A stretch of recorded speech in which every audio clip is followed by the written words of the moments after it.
শুভ অপরাহ্ন। সবাইকে স্বাগত বিদ্যাবাড়ি ডিজিটাল ক্লাসরুমে। আশা করি সবাই ভালো আছেন। লাঞ্চ পরবর্তী সময়ে আমরা সবাই ফুল চার্জে আছি আশা করি। নিজের এবং মোবাইলের চার্জ দুটি ফুল আছে, তাই না?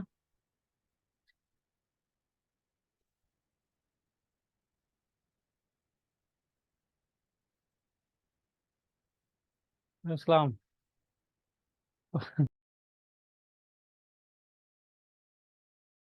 লাঞ্চ পরবর্তী সময়ে আমরা সবাই ফুল চার্জে আছি আশা করি। নিজের এবং মোবাইলের চার্জ দুটি ফুল আছে, তাই না?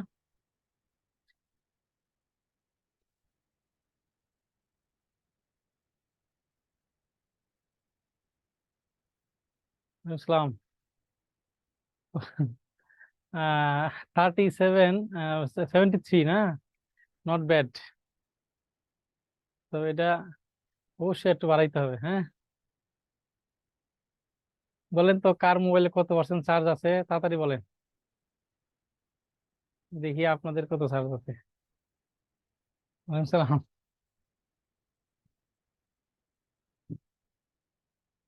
হ্যাঁ, এই আয়সা, এটা খুব খারাপ। 33%। হ্যাঁ, সবসময় মোবাইলের চার্জ 80-র উপরে রাখবেন, 80 বা 70-র উপরে, আর 90-র মধ্যে আর কি। হ্যাঁ, গুড। নিজের চার্জ রাখবেন 100%, মোবাইলের চার্জ 90-র নিচে, 80-র উপরে থাকলে হবে। হ্যাঁ, ভেরি গুড। ওকে, গত ক্লাসে আমরা আলোচনা কি করছিলাম? মনে হয় প্রথম ক্লাসটা নাকি, আজকে আমাদের দ্বিতীয় ক্লাস, নত্যবিধান, সত্যবিধান এবং সদস্য নিয়োগ, তাই তো?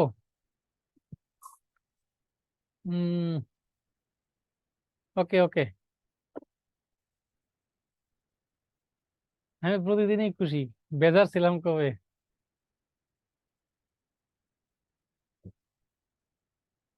জি, হামিদুর রহমান, হ্যালো।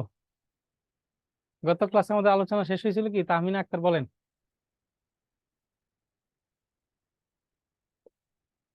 ওকে মিতু, এটার রেজাল্ট অবশ্যই পাবেন ইনশাল্লাহ।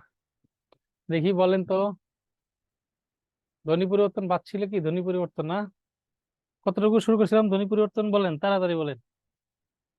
ধ্বনি পরিবর্তন কতটুকু শুরু করেছিলাম, বা আদৌ শুরু করেছিলাম কিনা? ধ্বনি পরিবর্তন শুরু হয়নি। এটা একজন আনমিউট করে না, যে তাহমিনা আক্তার বা যারা ক্লাস করছে। হ্যাঁ, বলেন একজন। শুরু হয়নি? আসসালামু আলাইকুম স্যার। ইসলাম জি, বলেন। স্যার আমরা ধ্বনি ও বর্ণ পর্যন্ত একদম ক্লিয়ার করে পড়ছি, ধ্বনি পরিবর্তন একটুও হয় নাই। ওকে ফাইন, তাহলে ধ্বনি স্যার পরিবর্তন আমার আমরা একটা শিখবো। প্রশ্ন ছিল স্যার। বলেন তাড়াতাড়ি। যৌগিক স্বর আর অর্ধস্বর এটার সম্বন্ধে স্যার যদি একটু বলতেন। যৌগিক স্বর আর অর্ধ স্বর, এটা ছন্দের ক্লাসে আমরা মূলত পড়াই আর কি একটু। হ্যাঁ, তো জি যৌগিক স্যার। স্বরটা হলো, যেমন ধরেন এই যে একটা শব্দ আমরা বললাম লাউ। হ্যাঁ, এই লাউটা হলো মৌলিক যে স্বর আছে, এবং মৌলিক যে স্বরধ্বনি আছে, আমরা যে ধ্বনিগুলো পড়লাম, যৌগিক স্বরধ্বনি এবং মৌলিক স্বরধ্বনি, লাউ, যাও, খাও, এখানে একাধিক অক্ষর আছে, মানে বর্ণ আছে, কিন্তু এইটা স্বরবর্ণের সমন্বয়ে তৈরি হয়েছে আর কি। এইটা কি বলা হয়? মৌলিক স্বর, যে ধ্বনি আমাদের যেগুলো আছে, মৌলিক স্বরধ্বনি, মৌলিক স্বরবর্ণ, যৌগিক স্বরধ্বনি 25টি। এই যে যৌগিক স্বরধ্বনি, হ্যাঁ, এই যৌগিক স্বরধ্বনি, এখানে ল, আকার, রস্যু, এটা মিলে একটাই ধ্বনি তৈরি হয়েছে। হ্যাঁ, এরকম লাউ, যাও, খাও, এইগুলোকে বলা হয় আর কি। হ্যাঁ, আর অর্ধস্বর হলো, অর্ধস্বর হলো যখন আমরা একটা শব্দ উচ্চারণ করব। হ্যাঁ, যেমন এই যে উচ্চারণ করলাম কর, কিন্তু এর সাথে একটা অধ্বনি আছে, অধ্বনি। এই অধ্বনি কিন্তু আমরা উচ্চারণ করি নাই। হ্যাঁ, যে অধ্বনি উচ্চারণ করি নাই, এইগুলোকে বলা হয় আর কি। হ্যাঁ, তো এটা আরো ডিটেলস আমরা আরো পড়বো সামনের ক্লাসগুলোতে। এগুলো দরকার নাই, যেগুলো দরকার নাই এগুলো পড়বেন না, অযথা মাথার মধ্যে চাপ দিয়েন না। ধ্বনি পরিবর্তন আমরা পড়ি কি ব্যাপার, যেগুলা লাগবে একটাও বাদ থাকবে না পড়ার মধ্যে। হ্যাঁ, একটাও বাদ রাখবো না ইনশাল্লাহ। ধ্বনি পরিবর্তনটা কাল এবং সময়ের পরিবর্তনে ধ্বনির পরিবর্তন হয় আর কি। হ্যাঁ, কাল এবং সময়ের পরিবর্তনে ধ্বনির পরিবর্তন হয়। তাহলে আমরা স্বরাগম এবং স্বরলিপ মনে হয় আলোচনা করছিলাম। হুম। আচ্ছা, আমি একটু অসুস্থ ছিলাম, আমার এই যে ঠান্ডা লাগছিল আর কি, এই জন্য ভয়েসটা মানে বসে গেছিল, গলা বসে গেছিল, ফলে আহ মাঝখানে হয়তো একটা দুটো ক্লাস ব্রেক হয়েছে আর কি। হ্যাঁ, এই হচ্ছে ব্যাপার, আর কিছু না। তা প্রোগ্রামে গেছিলাম, এমন জায়গায় স্যার সিট কেমন পড়ছে, আছেন? এসির ফুল এটা আমার মাথার উপরে পড়ছে, ফলে গলা বসে গেছে। এই স্যার কেমন আছেন? আছি, আলহামদুলিল্লাহ ভালো। স্যার আজকে তো সন্ধি সমর্থক শব্দের ক্লাস ছিল স্যার। এই ক্লাসটা রুটিন মনে তো হয় এমনই নাই, ছিল গত স্যার। 2 নম্বর ক্লাসটা হয়েছে। স্যার না স্যার, রুটিন তো এমনই ছিল স্যার। হ্যাঁ, যেহেতু এটা মিস গেছে এই জন্য এটা দিয়ে শুরু করছি। হ্যাঁ, আচ্ছা স্যার। ওকে। তাহলে আমরা বলছিলাম যে এটা কমন নিয়ে পড়বো আর কি। হ্যাঁ, হাতে রেখে যুগ যুগ যেভাবে পড়ি এভাবে কমন নিয়ে। যেমন আমরা একটা শব্দ দেখছিলাম যে স্ত্রী থেকে যদি এটা হয় স্ত্রী, স্ত্রী থেকে স্ত্রী, তখন কি হবে? কাটাকাটি করব। দন্তা সয়তরে ফলা, দন্তা সয়তরে ফলা, দীর্ঘিকার দীর্ঘিকার, এই যেখানে একটা রস্যইকার আছে, এই রস্যই মানে রস্যই আছে, এই রস্যইটার আহ যেহেতু স্বরধ্বনি, স্বরধ্বনি, সুতরাং এটা আগমন করছে। আগে যে শব্দ ছিল সেই শব্দের থেকে নতুন যে শব্দ, সেই নতুন শব্দের মধ্যে একটা নতুন ধ্বনির আগমন করছে, অতিরিক্ত আসছে। এটাকে বলা হয় স্বরাগম। যেহেতু স্বরধ্বনি আসছে, স্বরধ্বনি আগমন করতে তাকে আমরা বলবো স্বরাগম। আর এই স্বরাগম 3 প্রকার: আদি স্বরাগম, মধ্য স্বরাগম, অন্ত স্বরাগম। এইটা যেহেতু শুরুতে অবস্থান এবং উচ্চারণও শুরুতে, উচ্চারণও শুরুতে। হ্যাঁ, আহ তাহলে এটা কি স্বরাগম হবে বলেন তো? হুম, কি স্বরাগম? কি স্বরাগম হবে এটা? প্রথমটা কি স্বরাগম হবে বলেন, তাড়াতাড়ি বলবেন।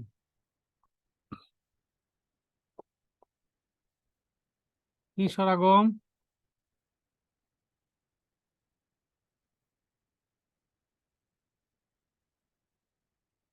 আদি স্বরাগম, আদি স্ত্রী। হ্যাঁ, আদি স্বরাগম, তাহলে এটা কি হবে? আদি স্বরাগম, আদি স্বরাগম।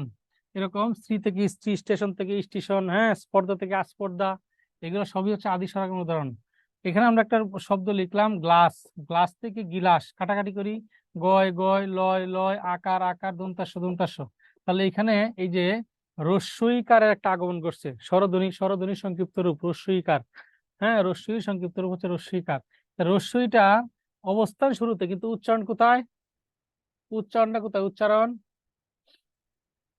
উচ্চারণটা গিলাস, গিলাস, গি, গি।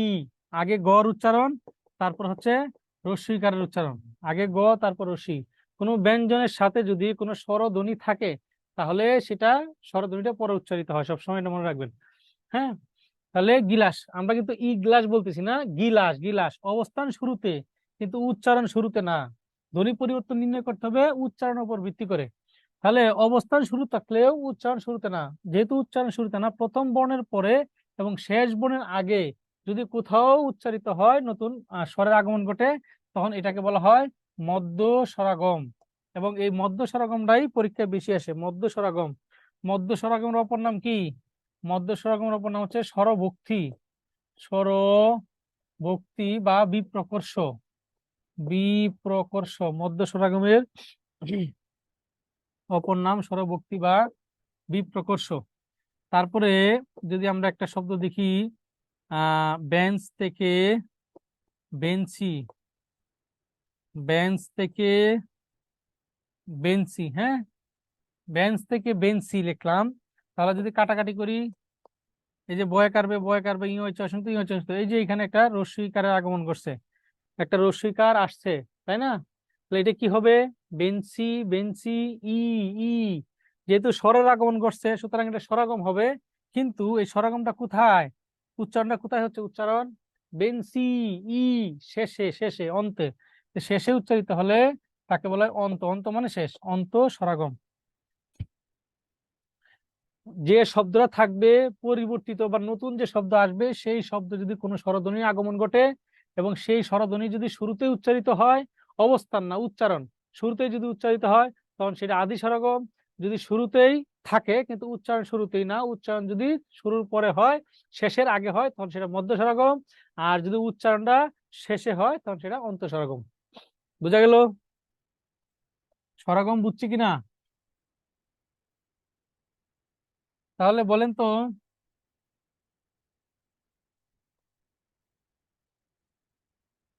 বলেন তো দেখি,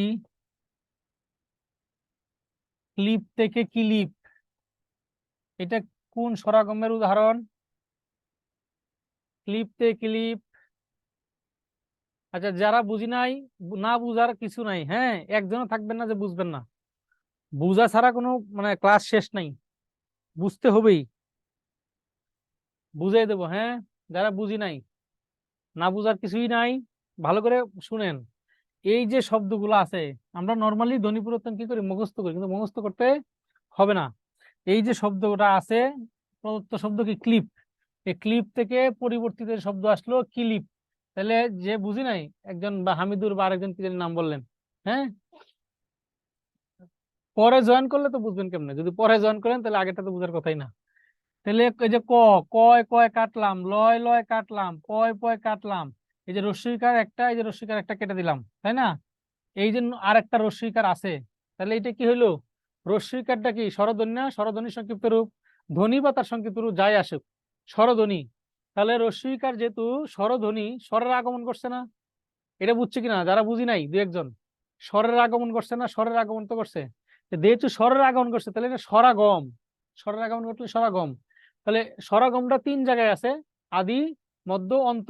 শুরুতেই যদি উচ্চারিত হয় তাহলে আদি স্বরাগম, মাঝখানে উচ্চারিত হলে মধ্য স্বরাগম, শেষে উচ্চারিত হলে অন্ত স্বরাগম। পরিষ্কার? তাহলে এই যে এখানে এই রস্বইকারটা, এই রস্বইকারটা উচ্চারণ কোথায়? Clip, clip. ই এর পরে, ল এর পরে, কিন্তু প এর আগে, তাই না? হ্যাঁ, লয়ের পরে উচ্চারণ হচ্ছে, অবস্থান লয়ের আগে কিন্তু উচ্চারণ লয়ের পরে, বাট পয়ের আগে। তাহলে কি হবে? প্রথম বর্ণের পরে শেষ বর্ণের আগে যদি কোনো বর্ণ, স্বরবর্ণ আসে, উচ্চারিত হয়, তখন সেটা মধ্য স্বরাগম। বুঝছি? মধ্য স্বরাগম বুঝছি কিনা? যে দু একজন বুঝি নাই, বুঝছি। আচ্ছা, এখন যদি আমরা এই যে এইটাকে যদি আমরা কেটে, হ্যাঁ, প্রথমটাকে যদি আমরা রাখি, তাহলে কোন স্বরাগম হবে বলেন তো? প্রথম রস্বইকার, রস্বইকার তো দুইটা, রস্বইকার কয়টা? দুইটা। হ্যাঁ, এরকমই বোঝা যায় আর কি। হ্যাঁ মরিয়ম, গুড। তাহলে এই যে রস্বইকার, এটা যদি আমরা রাখি তাহলে কি স্বরকম হবে বলেন তো?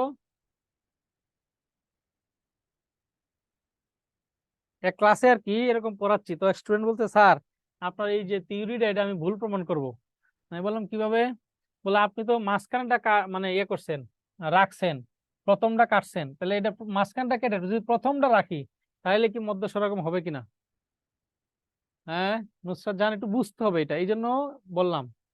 ওই যে একটু আগেই কিন্তু বলছি, গ্লাস থেকে গিলাস, অবস্থান শুরুতে, কিন্তু উচ্চারণ কোথায়? এই রস্বইকারের উচ্চারণটা কোথায় এটার? এই যে রস্বইকার, এটার উচ্চারণ কোথায় বলেন? কয় রস্বইকার, এটার উচ্চারণ কোথায়? উচ্চারণ কয়ের পরে, কয়ের পরে। একটু আগে যে বললাম যে কোনো ব্যঞ্জনের সাথে যদি কোনো স্বরধ্বনি থাকে, তখন উচ্চারণ সবসময় পরে হয়। তাহলে উচ্চারণ সবাই কিলিপ, কিলিপ, কি, ক, তারপর সি। আমরা ই ক্লিপ বলতেছি না কিন্তু, ই ক্লিপ বলি না কিন্তু, বলছি হচ্ছে কিলিপ, কিলিপ। তাহলে যদি ই ক্লিপ বলতাম, তখন রস্বইর আগে উচ্চারণ হতো কিলিপ, তাহলে কয়ের পরে উচ্চারণ হচ্ছে। যেহেতু কয়ের পরে উচ্চারণ হচ্ছে, সুতরাং কি হবে? মধ্য স্বরাগম। বুঝা গেল কিনা? হ্যাঁ, বুঝি নাই যারা, ক্লিয়ার? বুঝছি,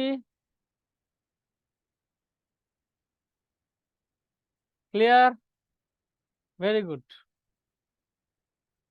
ওকে, সবাই তো বুঝছি, বুঝি নাই এমন কেউ আছে? হ্যাঁ, এই মধ্য স্বরগমটা পরীক্ষায় বেশি আসে। হ্যাঁ, ফিল্ম থেকে, ফিল্ম থেকে ফিলিম কি হবে? ফিল্ম থেকে ফিলিম, ফিল্ম থেকে ফিলিম কি হবে বলেন? ফিল্ম থেকে ফিলিম। ওকে, গুড। ফিল্ম থেকে ফিলিম, ফিল্ম থেকে ফিলিম। হামিদুর বলেন, বুঝছেন কিনা হামিদুর? আপনি একটু আগে বলছিলেন বুঝি নাই।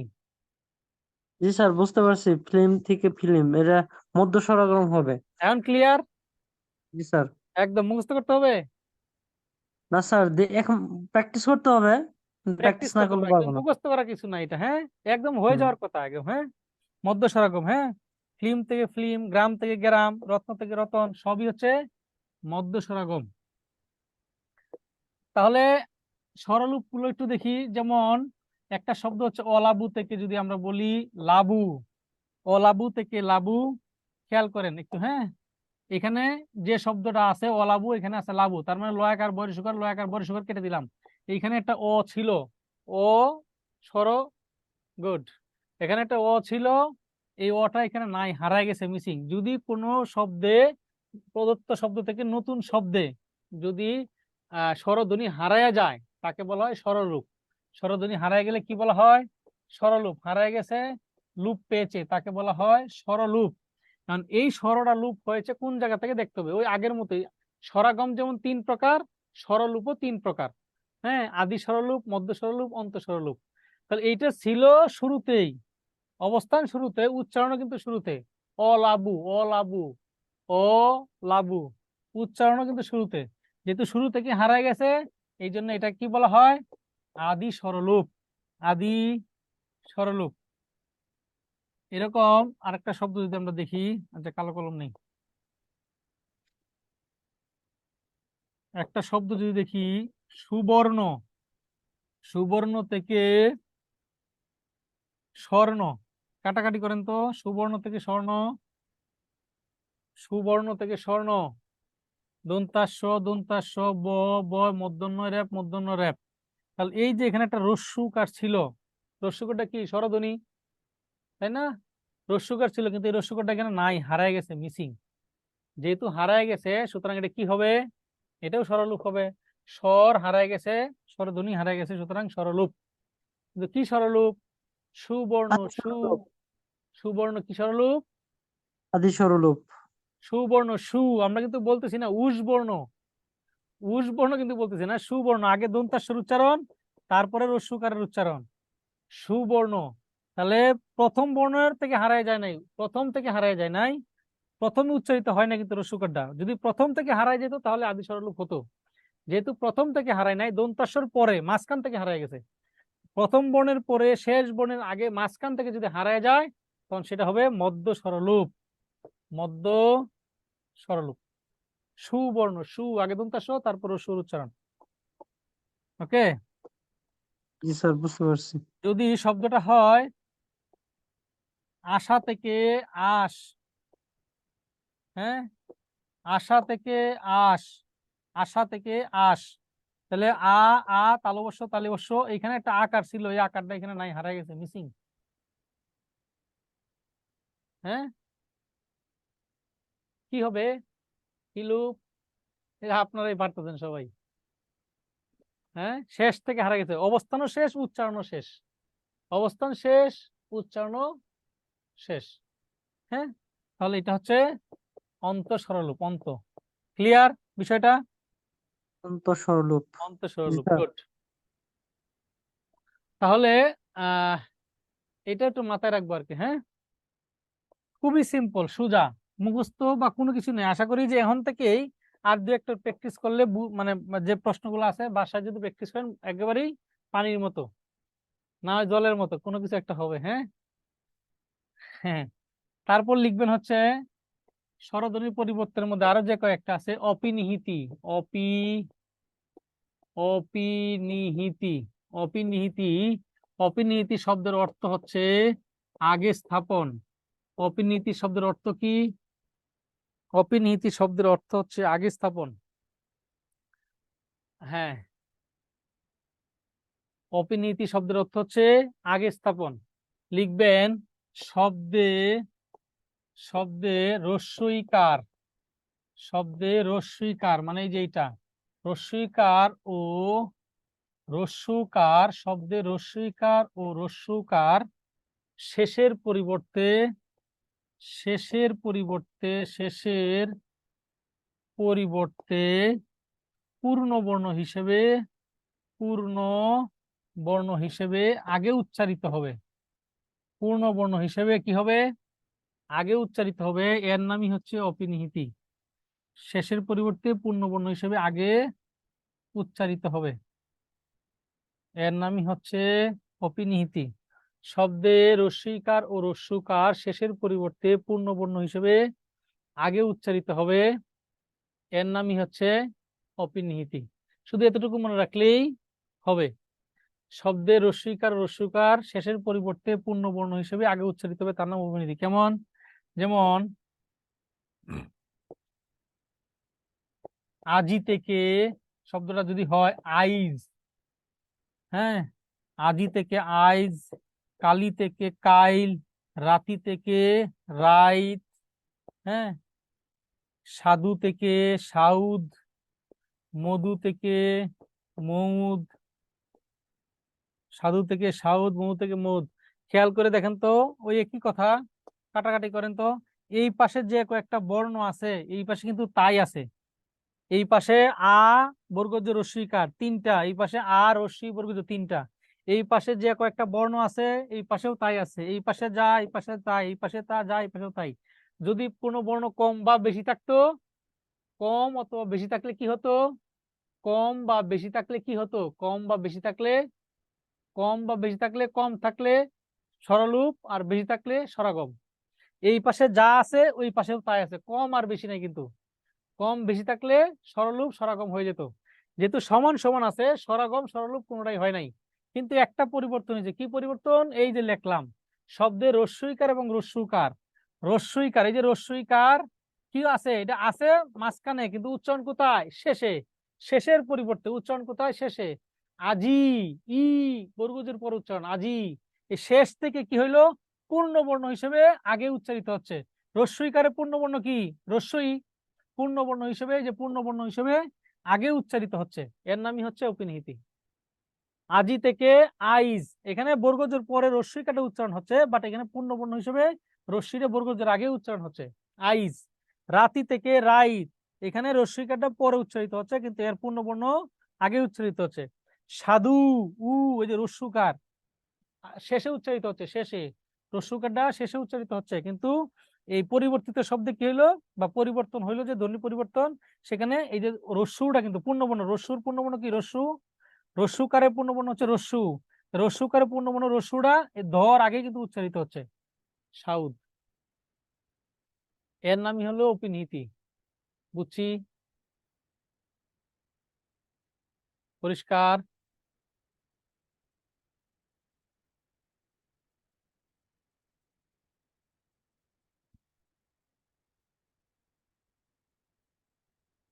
পরিষ্কার, ভেরি গুড। হ্যাঁ, মাঝে মাঝে পরীক্ষায় আসে যে নিচের কোনটি ধ্বনি পরিবর্তনের বা অপিনিহিতির উদাহরণ, নিচের কোনটি অপিনিহিতির উদাহরণ। তাহলে দেখবেন সেখানে যে কোন বর্ণের মধ্যে রস্বইকার আর রস্যকার আছে, কোন বর্ণে রস্বইকার আর রস্যকার আছে। যেটার মধ্যে রস্বইকার আর রস্যকার আছে, এইটাই হলো উত্তর। যে কোনো একটা থাকবে, হয় রস্বইকার না রস্যকার। অপিনিহিতির উদাহরণ, নিচের কোনটি অপিনিহিতির উদাহরণ, এরকম থাকতে পারে। অথবা আজি থেকে আইজ কোন ধরনের ধ্বনি পরিবর্তন উদাহরণ, এরকম থাকতে পারে। তবে একটু ব্যতিক্রম আছে এখানে, এটাও আপনার মাথায় রাখতে হবে। একটু শুধু ব্যতিক্রম, যে মাঝে মাঝে ব্যাকরণ পড়ার সময় একটু ব্যতিক্রম থাকবে, ব্যতিক্রম গুলো আলাদা একটু নোট রাখতে হবে। ব্যতিক্রম কি? ব্যতিক্রম লিখে লিখবেন যে জফলাযুক্ত, জফলাযুক্ত, জফলা মানে এই যে এটা জফলাযুক্ত শব্দের রস্বইকারে আগমন ঘটলে, জফলাযুক্ত শব্দে, জফলাযুক্ত শব্দে, জফলাযুক্ত শব্দে, জফলাযুক্ত শব্দে রস্বইর আগমন ঘটলে, জফলাযুক্ত শব্দে রস্বইর আগমন ঘটলে সেটাও অপিনিহিতি। জফলাযুক্ত শব্দে রস্বইর আগমন ঘটলে সেটাও অপিনিহিতি। যেমন কন্যা, কন্যা থেকে কন্যা, কন্যা থেকে কন্যা। ধন্য, ধন্য থেকে ধৈন্য, ধন্য থেকে ধৈন্য, জন্য থেকে জৈন্য, বন্য থেকে বৈন্য। এরকম যে শব্দটা জফলাযুক্ত, জফলাযুক্ত কোন শব্দে যদি রস্বইর আগমন ঘটে, নর্মালি যদি কোনো স্বরের আগমন ঘটে, তাহলে আমরা সেটাকে বলি স্বরাগম। হ্যাঁ, নর্মালি স্বরের আগমন ঘটলে একটু আগে দেখলাম স্বরাগম হয়, কিন্তু এই ক্ষেত্রে শুধু ব্যতিক্রম, যে জফলাযুক্ত শব্দে যদি রস্যইর আগমন ঘটে তখন সেটা স্বরাগম হবে না, সেটা হয়ে যাবে অপিনিহিতি। বুঝছি একটু ব্যতিক্রমটা। Sujan, thank you. জফলাযুক্ত শব্দে যদি রস্যইর আগমন ঘটে সেটা কি হবে? অপিনিহিতি। এমনিতে অপিনিহিতির সিস্টেমটা হচ্ছে যে শব্দের রস্যইকার এবং রস্যউকারের আগমন থাকবে পূর্ণবর্ণ হিসেবে, শেষের পরিবর্তে পূর্ণবর্ণ হিসেবে উচ্চারিত হবে। কিন্তু জফলাযুক্ত শব্দে যদি রস্যইর আগমন ঘটে সেটাও অপিনিহিতি।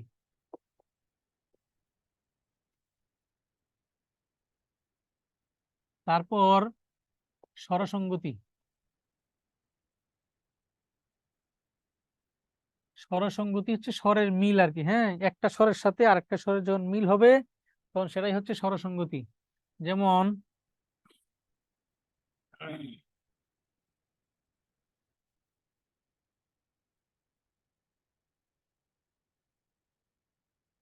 আহ শব্দটা যদি হয় মূলা, মূলা থেকে মুলু, মূলা থেকে মুলু। শব্দটা যদি হয় দেশি, দেশি থেকে দিশি। শব্দটা যদি হয় বিলাতি, বিলাতি থেকে বিলিতি। শব্দটা যদি হয় মুজা, মুজা থেকে মুজু। হ্যাঁ, শব্দটা যদি হয় মুজা, মুজা থেকে মজু, এরকম যদি হয় আর কি। হ্যাঁ, খেয়াল করে দেখেন এই যে স্বরের পরিবর্তন করছে, এখানে আকার ছিল এখানে অকার হয়ে গেছে, এখানে একটা একার ছিল এখানে রস্যিকার হয়ে গেছে। যা আছে তাই, এই পাশে যে কয়েকটা বর্ণ আছে এই পাশেও তাই আছে। এই পাশে মানে প্রদত্ত শব্দতে যা আছে এবং নতুন যে শব্দ সমান সমান বর্ণ বা তার সংক্ষিপ্ত রূপ আছে, কম বেশি নাই। যদি কম বেশি থাকে তাহলে কি হবে? কম বেশি থাকলে, কম বেশি থাকলে কি হবে? ওই যে স্বররূপ স্বরাগম। কম বেশি থাকলে স্বররূপ অথবা স্বরাগম যাই থাকুক না কেন, হ্যাঁ, স্বররূপ অথবা স্বরাগম। মোজা বানান ধরেন এরকম না হয় এরকম আসতে থাকতে পারে। হ্যাঁ, বানান তো সকাল বিকাল চেঞ্জ হয়। মোজা বানানটা যদি এরকম হয়, এই যে এরকম মোজা থেকে যদি এরকম হয়ে যায়, এখন সমান সমান এই পাশেও যাই আছে এই পাশেও তাই, একই। অকার আর আকার, রস্যকার আর ওকার সেম। হ্যাঁ, আমি জাস্ট পরিবর্তনটা ধরাই দেওয়ার চেষ্টা করতেছি। তাহলে এই যে স্বরসঙ্গতিটা সেটা আবার প্রধানত 4 প্রকার। এই 4 প্রকারটা কি? প্রথম যে বর্ণ ময়ূরসুকার মু, এই যে ময়ূরসুকার মু ঠিক আছে, ময়ূরসুকার মু ঠিক আছে। প্রথম দেখবেন যে দুই পাশে সমান সমান বর্ণ আছে কিনা। যদি সমান সমান থাকে তখন সেটা কি হয়ে যাবে? কম বেশি থাকলে ধ্বনি স্বররূপ স্বরাগম। আর যদি সমান সমান আছে, সমান সমান থাকলে যদি ওই যে রস্যই আর রস্যু থাকে তখন অপিনিহিতে সেটা পড়লাম। আর না হলে যে স্বরসঙ্গতি, এই পাশেও যাই আছে এই পাশেও তাই আছে, সমান সমান। কিন্তু এখানে একটা ঘটনা ঘটছে, ঘটনা এখানে একটা আকার ছিল লয় আকার লা, এখানে লয় অকার লো হয়ে গেছে আর কি। হ্যাঁ, বাট প্রথম যে বর্ণটা আছে ময় ঋষুকর্ম, ময় ঋষুকর্ম এই দুটো ঠিক আছে। প্রথমটা যখন ঠিক থাকবে এটাকে বলা হয় প্রগত স্বরসঙ্গতি। প্রগত স্বরসঙ্গতি, প্রগত স্বরসঙ্গতি, প্রগত। প্র, এই যে প্রতে প্রথম, এই যে প্রথম প্রথম প্রগত স্বরসঙ্গতি হচ্ছে প্রথমটা ঠিক থাকবে, প্রথমটা ঠিক। তারপরে দেখেন দেশি থেকে দিশি, এই যে এখানে দ্বিতীয়টা কি ছিল? রস্যইকার, এখানে দ্বিতীয় রস্যইকার ঠিক আছে, প্রথমটা ঠিক নাই। তাহলে দ্বিতীয় যদি ঠিক থাকে এটাকে বলা হয় পরাগত, মানে পরেরটা। পরেরটা ঠিক থাকলে এটাকে বলা হয় পরাগত স্বরসঙ্গতি, পরাগত স্বরসঙ্গতি। তারপর এটা দেখেন এখানে এই প্রথম এবং শেষ দুইটি ঠিক আছে, প্রথম এবং শেষ দুইটি ঠিক আছে, কিন্তু মাঝখানে লয় আকার লা ছিল, এটা লয় ঋষিকার লি হয়ে গেছে স্বরের প্রভাবে, কিন্তু বর্ণ সমান সমান দুই পাশেই। তাহলে যেহেতু প্রথমটাও ঠিক আছে পরেরটাও ঠিক আছে, মাঝখানটা ঠিক নাই, এইটাকে বলা হয় মধ্যগত। যেহেতু মাঝখানটা ঠিক নাই এটাকে বলা হয় মধ্যগত স্বরসঙ্গতি। আর শেষেরটা দেখেন ময়কার মো ছিল ময় ঋষকার হয়ে গেছে, বর্গ জ আকার ছিল বর্গ জ আকার হয়ে গেছে। মানে শুরুটা শেষটা দুইটার একটাও ঠিক নাই, কিন্তু বর্ণ সমান সমান।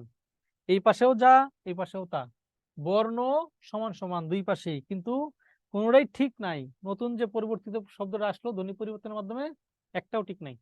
তাহলে যখন কোনোটাই ঠিক না থাকবে তখন সেটাকে বলা হয় অন্যান্য স্বরসঙ্গতি, অন্যান্য স্বরসঙ্গতি। বুঝছি কিনা? পরীক্ষায় আসবে নিচের কোনটি প্রগত স্বরসঙ্গতির উদাহরণ।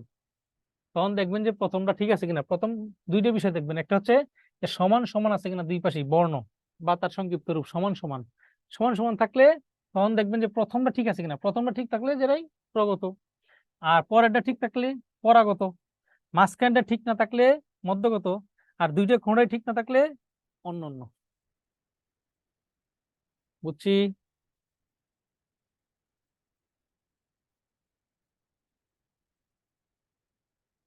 সবাই বুঝছি?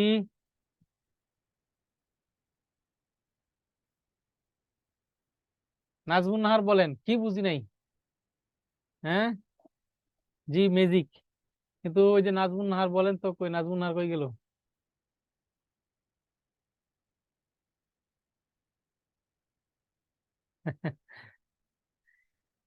না বুঝার কিছুই নাই। হ্যাঁ, দেখবেন এই যে সরাগম সরলরূপের ক্রাইটেরিয়া গুলো দেখলাম, তাই না?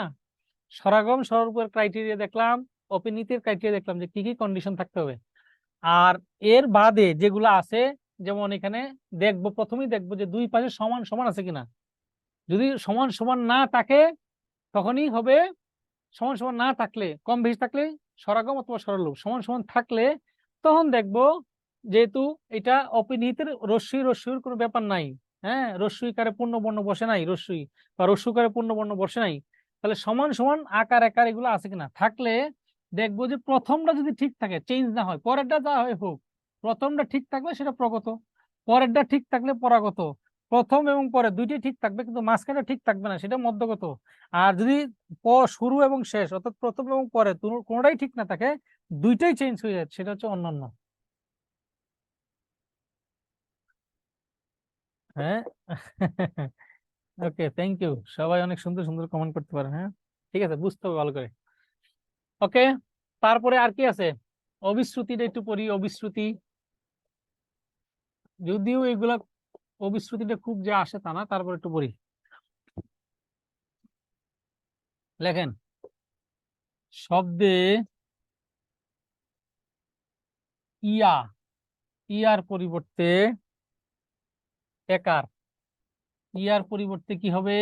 একার। একার, এই যে একার, ইয়ার পরিবর্তে একার, ইয়ার পরিবর্তে একার, আর উয়ার পরিবর্তে অকার। ইয়ার পরিবর্তে একার আর উয়ার পরিবর্তে হচ্ছে অকার। একার আর আকার মিলে হয় অকার।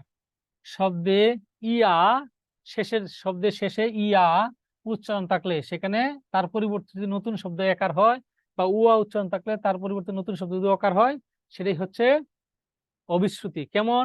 যেমন কোরিয়া, কোরিয়া, ইয়া আছে না, কোরিয়া, ইয়া ইয়া ইয়া, কোরিয়া, কোরিয়া থেকে করে, কোরিয়া থেকে করে, ধরিয়া থেকে, ধরিয়া থেকে ধরে, কোরিয়া থেকে করে, ধরিয়া থেকে ধরে, মরিয়া থেকে মরে, পুরিয়া থেকে পরে।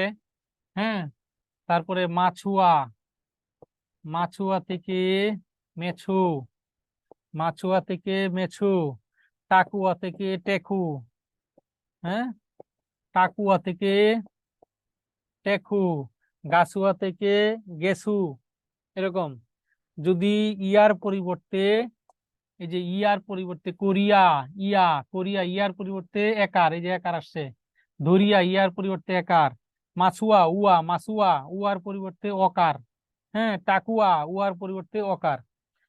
অন্য যদি আদি স্বরের পরিবর্তন হয় হোক, সমস্যা নেই। দেখবো যে কোরিয়া ইয়া, অর্থাৎ ইয়া শেষে, শব্দের শেষে ইয়া এবং উ আছে কিনা। যদি শব্দের শেষে ইয়া এবং উয়া থাকে, ইয়ার পরিবর্তে একার, উয়ার পরিবর্তে অকার আসলেই সেটা হচ্ছে অবিশ্রুতি। আর এই অবিশ্রুতিটা আরেকটা প্রশ্ন আসতে পারে এখান থেকে, সেটা হচ্ছে সাধু। এই শব্দগুলো সবগুলো হচ্ছে সাধু। সাধু থেকে অবিশ্রুতির মাধ্যমে মানে চলিত ভাষায় আসে এগুলা। সাধু থেকে অবিশ্রুতির মাধ্যমে চলিত ভাষায় আসে।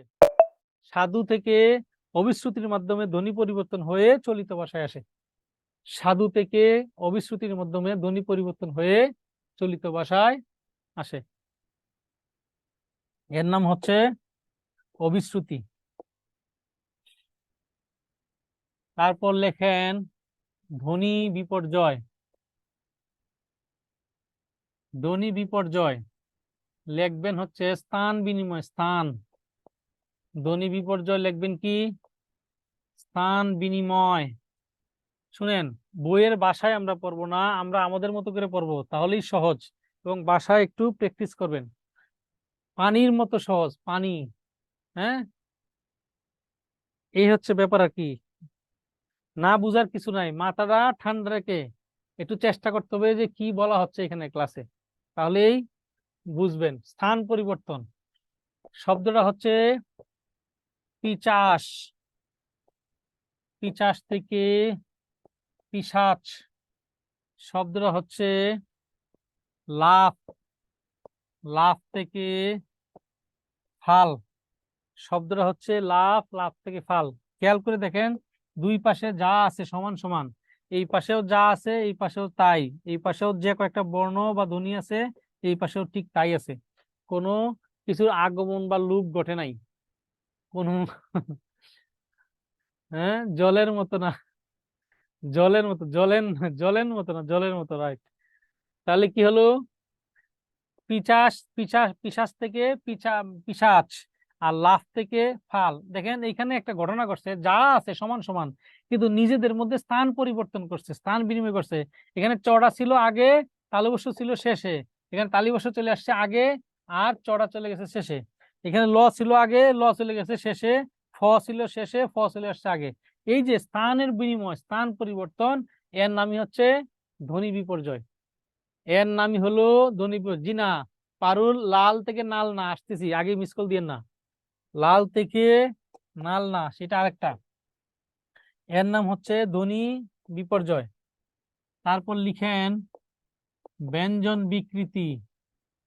ব্যঞ্জন বিকৃতি লিখবেন শব্দে একটি ব্যঞ্জন ধ্বনির পরিবর্তে, শব্দে একটি ব্যঞ্জন বর্ণের পরিবর্তে, শব্দে একটি ব্যঞ্জন বর্ণের পরিবর্তে আরেকটি ব্যঞ্জন বর্ণ বসবে। আরেকটি ব্যঞ্জন বর্ণ বসবে, শব্দে একটি আরেকটি ব্যঞ্জন বর্ণ বসবে। শব্দে একটি ব্যঞ্জন বর্ণের পরিবর্তে আরেকটি ব্যঞ্জন বর্ণ বসবে। কেমন? কবাট। এই যে উদাহরণগুলো দিচ্ছে এইগুলোই পরীক্ষায় আসবে। কবাট থেকে কপাট। কবাট থেকে কপাট। ধুবা থেকে ধুপা। ধাইমা থেকে ধাইমা। তাহলে এই যে দেখেন এখানে একটা, এখানেও যা ছিল, এই পাশে যা আছে এই পাশেও তাই, সমান সমান বর্ণ। এই পাশেও যা, এই পাশেও তাই, সমান সমান বর্ণ। কিন্তু একটা পরিবর্তন হয়েছে, যে এটা একটু আগে উপরে আমরা লিখছি। এই যে একটা ব্যঞ্জন বর্ণ ছিল ব, তার পরিবর্তে রিপ্লেস করছে প। হ্যাঁ, আরেকটা ব্যঞ্জন আসছে। এখানেও তাই, একটা ব ছিল তার পরিবর্তে আরেকটা আসছে প। অর্থাৎ শব্দে যদি একটি ব্যঞ্জন বর্ণের পরিবর্তে আরেকটি ব্যঞ্জন বর্ণ আসে বা বসে, সেটাকে বলা হয় ব্যঞ্জন বিকৃতি। ব্যঞ্জন বিকৃতি। হ্যাঁ, সেটাই, না বুঝে মুখস্থ করার কিছু নাই, বুঝলেই হইলো আর কি। হ্যাঁ, এই জন্যই তো বিদ্যাপতিতে ভর্তি হইছেন, যেন কিছু কিছু না কিছু তো শিখতে হবে নাকি, সামথিং ডিফারেন্ট। তাহলে লিখবেন হচ্ছে ব্যঞ্জন চ্যুতি। ব্যঞ্জন চ্যুতি লিখবেন হলো ব্যঞ্জন চ্যুতি। হ্যাঁ, আচ্ছা, আমার বয়সটা তো ক্লিয়ার না, এখনো ঠিকঠাক হয় নাই, যদিও চেষ্টা করতেছি। ব্যঞ্জন চ্যুতি লিখবেন শব্দে এক জাতীয় বা সমজাতীয়, একই কথা, এক জাতীয় দুটি ব্যঞ্জন বর্ণের, এক জাতীয় দুটি ব্যঞ্জন বর্ণ থেকে একটি লোপ। এক জাতীয় দুটি ব্যঞ্জন, এক জাতীয় দুটি ব্যঞ্জন বর্ণ থেকে একটি লোপ। এক জাতীয় দুটি ব্যঞ্জন বর্ণ থেকে একটি লোপ। এক জাতীয় দুটি ব্যঞ্জন বর্ণ থেকে একটি লুপ। লুপ মানে কি? হারায় যাও, একটু আগে আমরা দেখলাম। যেমন শব্দটা যদি হয় বড় দিদি, পরিবর্তে শব্দ হলো বর্দি। হ্যাঁ, ছোট কাকা, ছোট কাকা, ছুটকা, ছোট কাকা, ছুটকা। তাহলে খেয়াল করে দেখেন এখানে এক জাতীয় দুটি বর্ণই কি এক জাতীয়, এক জাতীয় দুটি ব্যঞ্জন বর্ণ থেকে একটা হারায় গেছে, নাই, মিসিং। গেছে তো গেছে আর ফিরে আসে নাই। হ্যাঁ, গেছে তো গেছেই আর ফিরে আসে নাই। এই যে দুইটি কি এক জাতীয়, সেখান থেকে একটা হারায় গেছে, গেছে তো গেছে আর নাই, ফিরে আসে নাই, তাকে বলা হয় ব্যঞ্জন চ্যুতি। হুম, তাসলিমা তাসু বলবো তো, অপেক্ষা করেন না, না বললে তো যাবো না। যেগুলা দরকার মনে রাখবেন আপনাদের। আমি তো নিজে মানে পরীক্ষা দিয়ে আসছি, না দিয়ে তো চাকরি পাই নাই। তো কোথায় কোথায় দরকার, কোথায় কোথায় সমস্যা, সেগুলো আমি জানি। সুতরাং অপেক্ষা করেন, না বলে যাব না। ওকে, তাহলে তারপরে লিখেন একটা, বোর্ডের মধ্যে লিখলে ভালোই তো সব। তারপরে লিখেন হচ্ছে সমীভবন। সমীভবন মানে হচ্ছে সমান করে ফেলা। সমীভবন মানে সমান সমান। আপনার ফোনের চার্জ শেষ হয়ে গেলে ক্লাসটা আবার পরে দেখেন আর কি। হ্যাঁ, পরে আবার দেখবেন। জি হামিদুর, চার্জ না থাকলে তো কিছু করার নেই, কারেন্ট না থাকলে। সমীভবন মানে সমান করে ফেলা। শব্দটা হচ্ছে, শব্দটা হলো পদ্ম, পদ্ম। সেখান থেকে যদি শব্দটা আমরা লিখি পদ্ম। হ্যাঁ, শব্দটা হলো জন্ম, সেখান থেকে যদি আমরা লিখি জন্ম। শব্দটা হলো সত্য, সেখান থেকে যদি আমরা লিখি স্বচ্ছ। এর নামই হচ্ছে সমীভবন। এই যে দুইটা বর্ণ ছিল দয় ম যুক্ত বর্ণ, আর এটা কি হয়ে গেল, দুইটাই দয় দ হয়ে গেল, দুইটা ভিন্ন বর্ণ কিন্তু একই হয়ে গেল, সমান করে ফেলা। জন্ম নয় ময় ছিল, দন্তার নয় ময়, কিন্তু দুইটাই কি হলো জন্ম, দুইটাই ময় ময় হয়ে গেল। শব্দটা ছিল সত্য, জফলা মানে হচ্ছে ওই শব্দের দ্বিতীয় উচ্চারণ। তাহলে দুইটাই ছিল সত্য ত উচ্চারণ, আর এখানে কি হলো, দুইটাই স্বচ্ছ হয়ে গেল, একই বর্ণ হয়ে গেল। হ্যাঁ, সমীভবন। এই সমীভবন আবার তিন প্রকার। এই যে প্রথম যেটা আমরা দেখতে পাচ্ছি দয় ম, দয় ম, দ আর ম ছিল, কিন্তু প্রথম কি হইলো, দুইটাই দয় দ হয়ে গেল, মানে প্রথম যুক্ত বর্ণের প্রথমটার মতো হয়ে গেল, দুইটাই প্রথমটার মতো হয়ে গেলে সেটাকে বলা হয় প্রগত সমীভবন। প্রগত সমীভবন, প্রগত সমীভবন। আর এই যে পরেরটা দেখেন জন্ম, জন্ম থেকে হলো জন্ম, অর্থাৎ পরেরটার মতো হয়েছে, দন্তান্নয় ম ছিল, দন্তার মতো না হইয়া মর মতো হয়েছে, দুইটাই জন্ম ময় ময় হয়েছে। এই যে দুইটাই পরেরটার মতো হয়েছে, এটাকে বলা হয় পরাগত, পরাগত সমীভবন। আর এখানে এই যে তয় জফলা ছিল বা তয়ের দ্বিতীয় উচ্চারণ, কিন্তু এখানে তয়ের মতো হয় নাই, কি হয়ে গেছে, জফলার মতো হয় নাই, কি হয়েছে, দুইটাই অন্য বর্ণ বাট সমান হয়েছে, একই হয়েছে। এটাকে বলা হয় অনন্য সমীভবন, অনন্য সমীভবন। হ্যাঁ, কি বলা হয় অনন্য সমীভবন, মানেটা হচ্ছে ধরেন বাচ্চা কাচ্চা নর্মালি কি হয়, নর্মালি হয় বাবার মতো, না হয় কার মতো, মায়ের মতো, বা চাচার মতো, দাদার মতো, এরকম তাই না, পরিবারের কারো না কারোর মতো হয়। কিন্তু যদি মাঝে মাঝে পাশের বাড়ির আকাশের মতো হয়ে যায়, তখন কি করবেন? আকাশের মতো হওয়া উচিত না, হওয়ার কথাও না, হওয়াটা ভালোও না, কিন্তু হয়ে গেলে তো কিছু করার নাই, হয়ে গেছে আর কি, এরকম।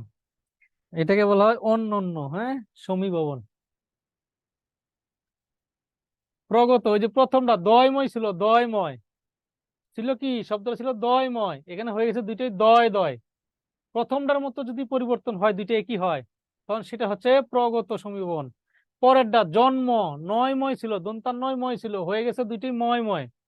পরেরটার মতো ময়ের মতো দুইটা হয়েছে, পরেরটার মতো দুইটা একই হয়ে গেছে, এটাকে বলা হয় পরাগত।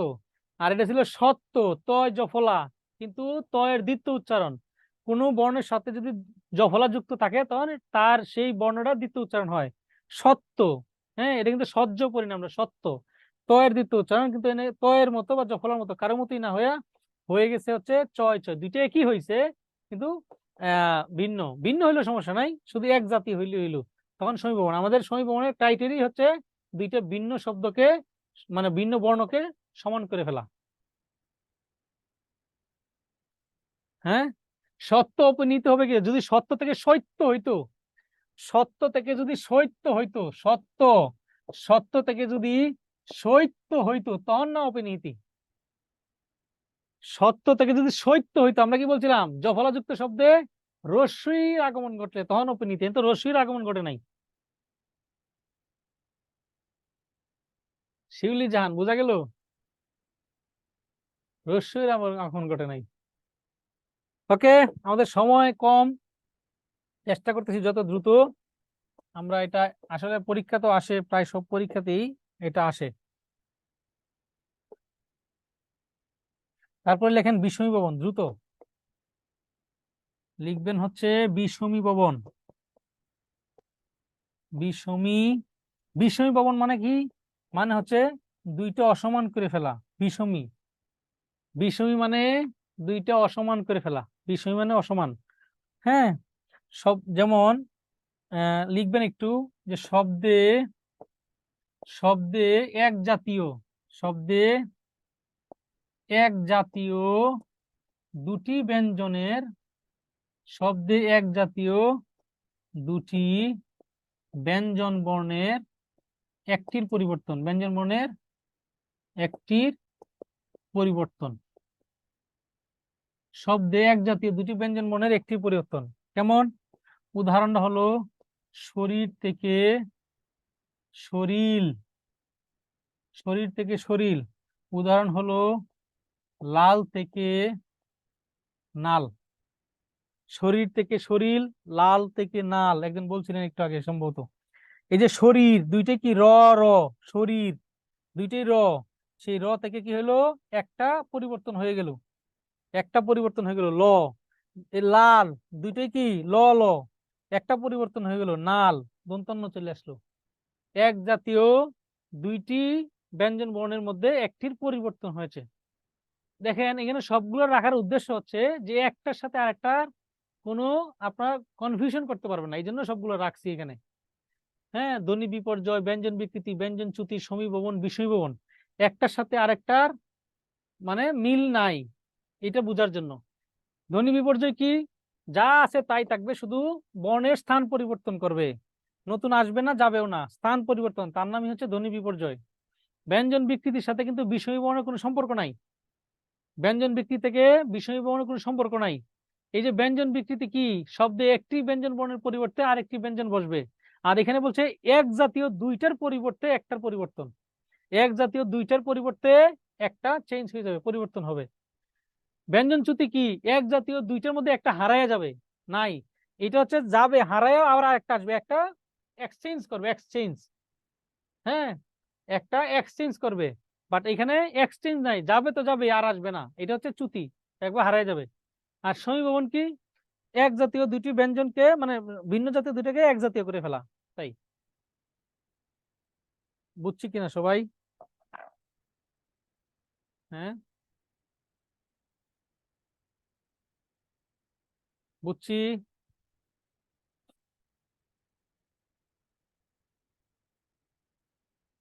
আবার বেশি বুঝেন না, কম বুঝেন, মানে যেটা পড়াইছি এটা বুঝলেই হবে, বেশি বুঝলে কিন্তু বিপদ। হ্যাঁ, নিজের মতো করে মন করা শব্দ বানাই দিলেই তো হবে না। হ্যাঁ, নিজের মতো করে মন করা শব্দ বানাই দিলে হবে? নিজের মতো করে মন করা শব্দ বানাই দিলে হবে না। ওই যে কি জানি একটু নাম চলে গেছে একটা, মকট হয়ে গেল, সায়েদা সিদ্দিকা, মকট, মুকুট থেকে মকট, মকট নামে কোনো শব্দ বাংলা ডিকশনারিতে নাই। 2.5 লক্ষ শব্দ আছে আমার জানা মতে, নাই। শুধু আপনি যদি মন করে একটা বানাই দেন তাহলে তো হইলো না। হ্যাঁ, বানানো যায় অনেক কিছু, কিন্তু সেটা অর্থবহ হইতে হবে। ওকে, বিষয় বর্ণটা কি? এই যে বলছি, যে পাশে লিখে রাখছি, শব্দে এক জাতীয় দুটি ব্যঞ্জন বর্ণের একটির পরিবর্তন, শব্দে এক জাতীয় দুটি ব্যঞ্জন বর্ণের একটার পরিবর্তন হবে, একটা পরিবর্তন হবে, তার নামই হচ্ছে বিষমীভবন।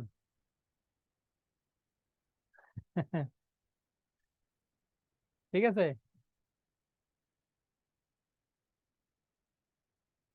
ওকে, আমাদের তো নামাজের সময় হয়ে গেল, আমরা নামাজের একটু ব্রেক দেই 10 মিনিট। অবশ্যই রেকর্ড দিবে। হ্যাঁ, ভুল করার কিছু নাই, একটু প্র্যাকটিস করতে হবে, আশা করি পারবেন আর কি। হ্যাঁ, 10 মিনিট ব্রেক দিয়ে 10 মিনিট পরে আমরা আবার আজকের যে বিষয়টা সেটা শুরু করব। হ্যাঁ, চমৎকার একটা সেশন বাকি আছে এখনো। আমাদের শব্দ থেকে খুব বেশি প্রশ্ন আসে এবং নত্যবিধান সত্যবিধানটা খুব গুরুত্বপূর্ণ বানানোর জন্য। সো আমরা এখন 57 বাজে, আমরা হচ্ছে 10-এ শুরু করব। হ্যাঁ, 4টা 10-এ। সেই পর্যন্ত সবাই একটু ইয়ে করেন।